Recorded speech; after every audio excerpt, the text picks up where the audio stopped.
New York City, the place where dreams rise like skyscrapers, where life moves faster than the subway, and where millions live side by side, yet remain invisible to each other. It is a city that swallows people whole and often forgets to spit them back out. But it is also a city where fate sometimes hides between crowded sidewalks and coffee shops. For Ethan Walker, New York wasn't just home, it was all he had left. At 29, he worked as a firefighter, waking up every morning with the knowledge that the day might bring flames, emergencies, or heartbreak. He had lost his father, also a firefighter, during a rescue mission when Ethan was only a teenager. That night of silence, sirens, and waiting had changed him forever. He grew up fast, too fast. His mother barely held the family together, until eventually she left NYC for a quieter life in Vermont. Ethan stayed behind, partly out of loyalty, partly because he didn't know how to live anywhere else. He loved the city, but it had never loved him back. On the other side of Manhattan lived Ariana Lewis, a 26-year-old medical student in her residency at New York Presbyterian Hospital. She was brilliant, calm, focused, and determined to help people. Her parents were successful lawyers in Chicago, but Ariana had chosen medicine because she believed healing people was the truest form of success. Yet, for all her calmness, she carried her own storms, loneliness, pressure, expectations, and a feeling that something in her life was missing. It wasn't love she was looking for. She didn't even believe love could fit into her schedule. She only wanted peace. Neither Ethan nor Ariana knew that destiny had started writing a chapter with both their names in it. The first CR was a rainy Thursday evening, the kind where New York feels like a movie scene. Umbrellas opening like flowers, taxis honking, steam rising from subway vents. Ethan's station received an urgent call. Fire at East 77th apartment complex, possible people trapped. He grabbed his helmet, slid into the truck, and prayed silently, something he rarely did. Meanwhile, Ariana was leaving the hospital after a double shift, exhausted and half asleep. She took the long route home, enjoying the rain. Her apartment was 4 blocks from the fire location, but she didn't know that. Not yet. When Ethan reached the burning building, smoke was pouring from the 3rd floor. Residents were screaming.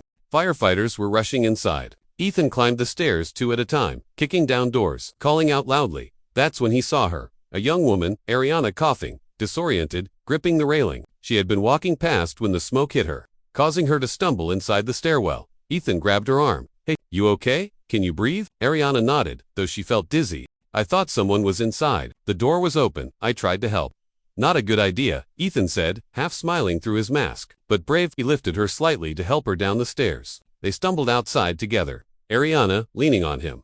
For a moment, a single moment that neither would forget, their eyes met, his steady, warm, tired brown eyes. Her determined, shining ones. You saved me, she whispered. Ethan shook his head. Just doing my job. But deep down, something had shifted, for both of them, and neither knew it was only the beginning.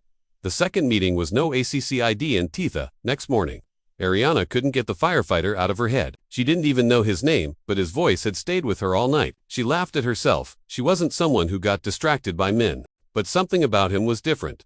Ethan, on the other hand, was sitting in his small apartment staring at his coffee. He had rescued countless people, but he had never thought about one afterward. Why her? He didn't understand it, but he wanted to see her again. Destiny didn't make them wait long.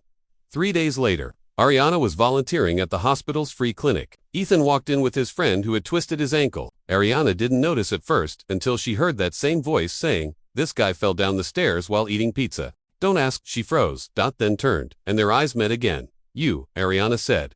Ethan smiled. Me, her heartbeat did something strange, something it had never done during exams, emergencies, or surgeries. Ethan felt the same wave hit him. She examined his friend, but her gaze kept returning to Ethan. He teased her lightly. She teased him back. It felt easy, natural. Before leaving, Ethan hesitated, then said, "Do you ever take breaks from saving the world?" Ariana laughed softly. "Sometimes coffee." He asked.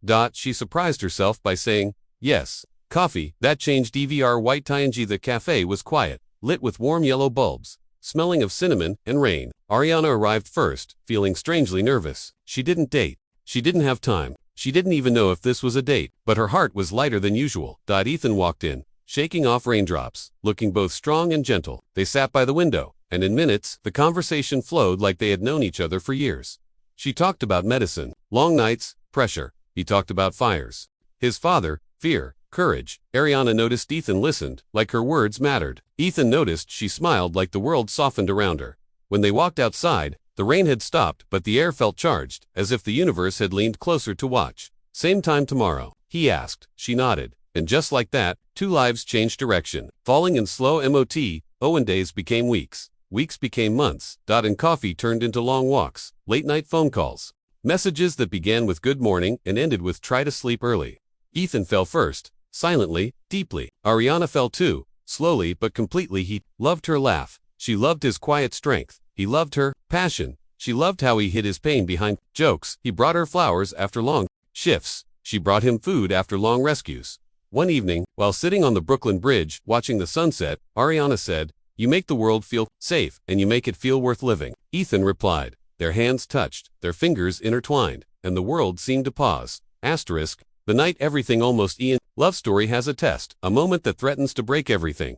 For Ethan and Ariana, it came one freezing January night. A massive fire broke out in a warehouse. Ethan and his team rushed in. Ariana was on shift at the hospital. Unaware, he was risking his life that very moment. But then she received a message from Ethan's friend. "We're at St. Luke's.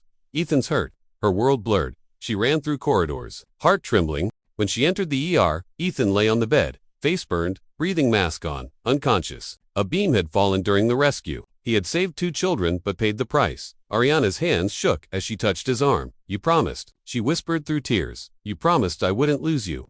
For hours, she sat beside him. When he finally opened his eyes, the first thing he saw was her crying face. "Hey," he whispered weakly. "Don't cry. I'm right here," she sobbed. I thought I'm not going anywhere." And she hugged him gently, burying her face in his shoulder. That moment sealed their hearts forever. Love after SURV. Ethan recovered slowly, and Ariana stayed by his side through every step. She held his hand when he felt helpless. He held her heart when she felt afraid. Their love grew deeper, not the movie kind, but the real kind, the kind that stays through scars, the kind that holds on through pain, the kind that chooses you every day. When Ethan regained his strength, he surprised her with a small road trip to California. They walked along the ocean, wind in their hair, waves touching their feet. He stopped, looked at her, really looked at her, and said, "Ariana, you came into my life like a miracle. You healed the parts of me I had buried. You loved me when I didn't think I deserved love. Will you walk the rest of this life with me?" Her eyes filled with tears. "Yes," she whispered. 1,000 times yes. And under the orange California sky, he placed a ring on her finger.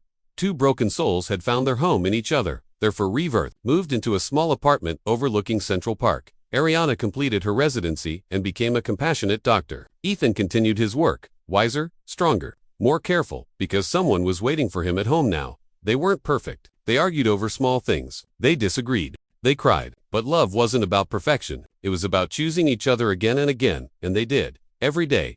Fate had brought them together in a burning building. Love kept them together for life. Because sometimes, you don't find love. Love finds you anyway.